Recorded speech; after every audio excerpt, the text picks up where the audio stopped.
দিঘির বাবার কথা শুনতে শুনতে আমি এখন আমার আসল পরিচয়টাই হয়তো ভুলে গেছি। কেয়ার মানে কি দিন তো শাসনের মধ্যেই রাখে, এতদিন আমি রেখেছি, এখন সেই শাসন করে সব কিছু টেক কেয়ার করে। সে তো পড়াশোনা করছে, পড়াশোনা কি ঠিকঠাক করতে পারে কাজে চাপে? হ্যাঁ, আমি ভাবতে পারিনি। আপনার মেয়ের কাজকর্ম কেমন চলছে? ভালোই চলছে। সামগ্রিক পরিস্থিতি নিয়ে মাঝখানে কিছুটা হয়তো একটু কাজ সবারই কম ছিল, এখনও আছে, তারপর আবার সবাই আমরা এই কাজের মাধ্যমে স্বাভাবিক হওয়ার চেষ্টা করছি। দিঘি যখন ছোট ছিল তখন থেকেই আপনি দিঘির বাবা হিসাবে একটু বেশি পপুলার। আপনি অভিনেতা সুব্রত, হ্যাঁ অবশ্যই ভালো অভিনেতা, মানে দিঘির বাবা হিসেবে আপনার সবসময় হাইপটা বেশি ছিল। এখন তো দিঘি আরও বেশি জনপ্রিয়, বড় হয়ে গেছে। তো এই দিঘির বাবার হিসেবে যে চাপটা নিতে হয় ওইটা সামলানো যায় ঠিকঠাক? না, এখন আরও চাপটা আরও বেশি বেড়ে গেছে, এজন্য যে মানে দিঘির বাবার কথা শুনতে শুনতে আমি এখন আমার আসল পরিচয়টাই হয়তো ভুলে গেছি। কিন্তু মানুষ এখন আমাকে যেখানেই দেখে, যে অবস্থা দেখে, ওই যে দিঘির বাবা যায়, ওই যে দিঘির বাবা, এই যে দিঘির বাবা, এগুলি শুনতে শুনতে এখন যে আমার নামটাই ছিল একটু সুব্রত, সেটা মনে হয় আমিও এখন ভুলার পথে।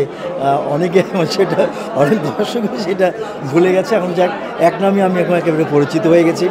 তবে হ্যাঁ, এখন আগে যতটা না চাপ নিতে, এখন হয়তো তার চেয়ে বেশি একটু চাপ নিতে হচ্ছে, হয়তো সেটা আমার মেয়ের কারণেই।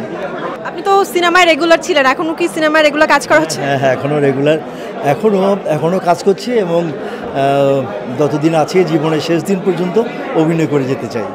আচ্ছা, আপনি দিঘিকে ছোটবেলা থেকে, যেহেতু আপনার স্ত্রী মারা গিয়েছেন ছোট রেখে, নিজে হাতে বড় করেছেন, তো দিঘি কি দুষ্টু নাকি ভদ্র মেয়ে হিসেবে বাবার কাছে? না না না, অনেক অনেক অনেক অনেক কেয়ার। ইদানিং তো বেশি কেয়ার, মানে কি ইদানিং তো শাসনের মধ্যেই রাখে, এতদিন আমি রেখেছি, এখন সেই শাসন করে সব কিছু টেক কেয়ার করে। কেয়ারিং এখন আর থেকে বেশি বেড়ে গেছে। লাস্ট একটা প্রশ্ন, সে তো পড়াশোনা করছে, পড়াশোনা কি ঠিকঠাক করতে পারে কাজে চাপে? হ্যাঁ, আমি ভাবতে পারিনি যে ও কাজের ফাঁকে ফাঁকে, কাজের মধ্য দিয়েও যে লেখাপড়ার প্রতি এতটা মনোনিবেশ করবে, এবং কোনো ক্লাসের জন্য সে অনেক কাজও অনেক সময় ছেড়ে দিচ্ছে এখন, যে না আগে ওইটা, যেটা আমাকে এখন উৎসাহিত করে এবং আমাকে খুব আনন্দিত করে। অনেক ধন্যবাদ। ধন্যবাদ। ভালো থাকবেন।